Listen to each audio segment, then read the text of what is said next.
Good morning বন্ধুরা, চৈতিস কিচেনে আরও একটা ভিডিওতে সবাইকে স্বাগত।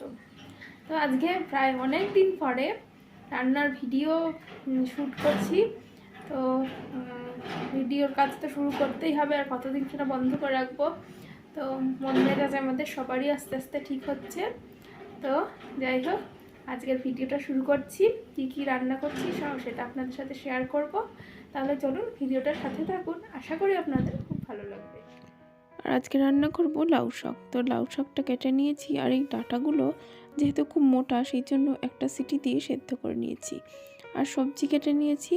সবজির মধ্যে রয়েছে আলু, কুমড়ো, মিষ্টি আলু, শিম, আর এখানে রয়েছে কয়েকটা বড়ি। তো বড়ি দেব।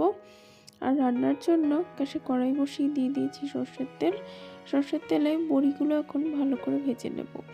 আর বড়িগুলো আমি ভালো করে ধুয়ে একটু ভেঙে নিয়েছি, আর তারপর একটু নুন হলুদ মাখিয়ে নিয়ে এখন ভালো করে ভেজে নিচ্ছি। আর বড়িগুলো ভাজা হয়ে যাওয়ার পর তুলে নিয়েছি, আর এখন ওই তেলেই ফোড়ন দিয়ে দিচ্ছি একটু রাঁধুনি, আর দিয়ে দিচ্ছি সামান্য একটু কালো জিরে।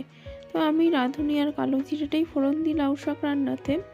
আর ফোড়নটা দিয়ে তারপর সবজিগুলো দিয়ে দিয়েছি, আর এখন সবজিগুলো ভালো করে ভেজে নেব।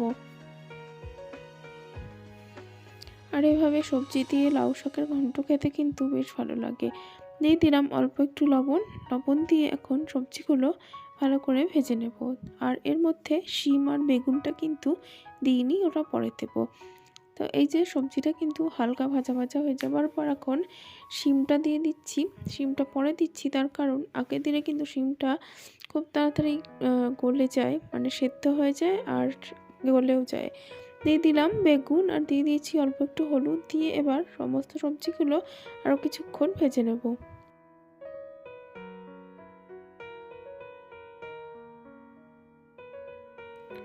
সবজিগুলো ভালো করে ভেজে নিয়ে এবার এর মধ্যে একটু মশলা দিয়ে দিলাম। মশলাটা কিন্তু অপশনাল, না দিলেও হয়।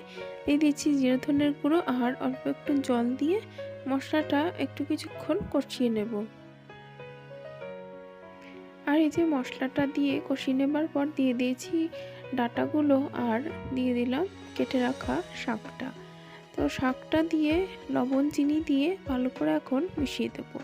যেহেতু ডাঁটাটা আমার সেদ্ধ করাই রয়েছে, সেহেতু এই শাকটা কিন্তু রান্না করতে সময় লাগবে না। আর এই যে দেখুন, শাক থেকে কিন্তু বেশ কিছুটা জল বেরিয়েছে।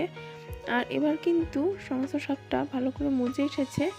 আর ঢাকা দিয়ে রান্না করে নেব। আর দিয়ে দিলাম বড়ি দিয়ে আরও কিছুক্ষণ ভালো করে নাড়াচাড়া করে তারপরে জলটা শুকিয়ে এলেই নামিয়ে নেব।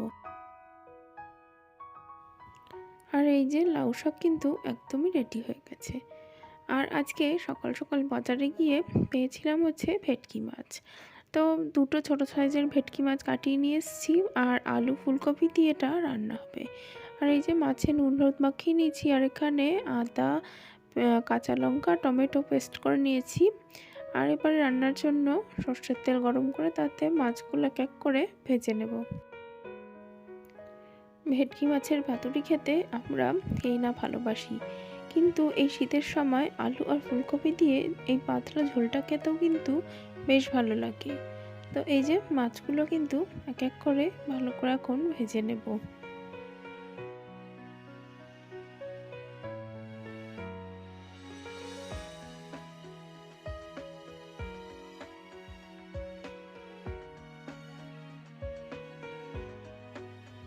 সমস্ত মাছগুলো ভাজা হয়ে গেছে, আর এখন এগুলোকে তুলে নিচ্ছি। মাছগুলো কিন্তু বেশ ভালো করে লাল করে ভেজেছি, তবে কিন্তু খেতে ভালো লাগবে। আর মাছ ভেজে তুলে নেবার পর এখন ওই তেলেই একটু গোটা জিরে ফোড়ন দিয়ে তারপরে এক এক করে কেটে রাখা আলু আর ফুলকপিটা দিয়ে দেব। দিয়ে তারপরে ভালো করে ভেজে নেব।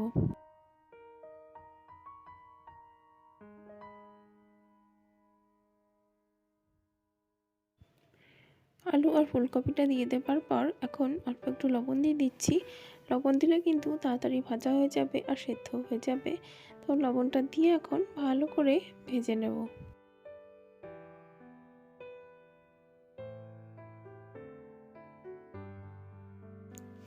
আলু আর ফুলকপিটা ভালো করে ভেজে নিয়ে তারপর এর মধ্যে দিয়ে দিলাম পরিমাণ মতন হলুদ, দিয়ে দিচ্ছি কেটে রাখা টমেটো আর কাঁচা লঙ্কা, দিয়ে এবার ভালো করে একটু মিশিয়ে নিচ্ছি। আর এবারে মশলা অ্যাড করে দিলাম, দিয়ে দিচ্ছি পরিমাণ মতন জিরে ধনের গুঁড়ো। আর এবার এর মধ্যে মিক্সিতে বেটে রাখা আদা, টমেটো আর কাঁচা লঙ্কাটা দিয়ে দিলাম। টমেটো এখানে ছোট্ট একটা টমেটো বেটে নিয়েছিলাম আর গোটা একটা টমেটো কেটে রান্নায় দিয়ে দিয়েছি। আর দিলাম পরিমাণ মতন লঙ্কার গুঁড়ো, দিয়ে এবার ভালো করে মশলাটা কষিয়ে নেব।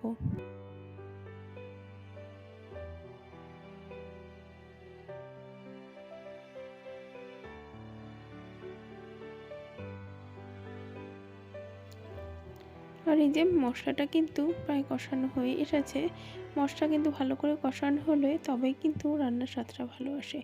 মশলা কষানো হয়ে যাবার পর দিয়ে দিলাম পরিমাণ মতন জল, দিয়ে এবার ভেজে রাখা মাছগুলো দিয়ে তারপরে ভালো করে ফুটিয়ে নেব।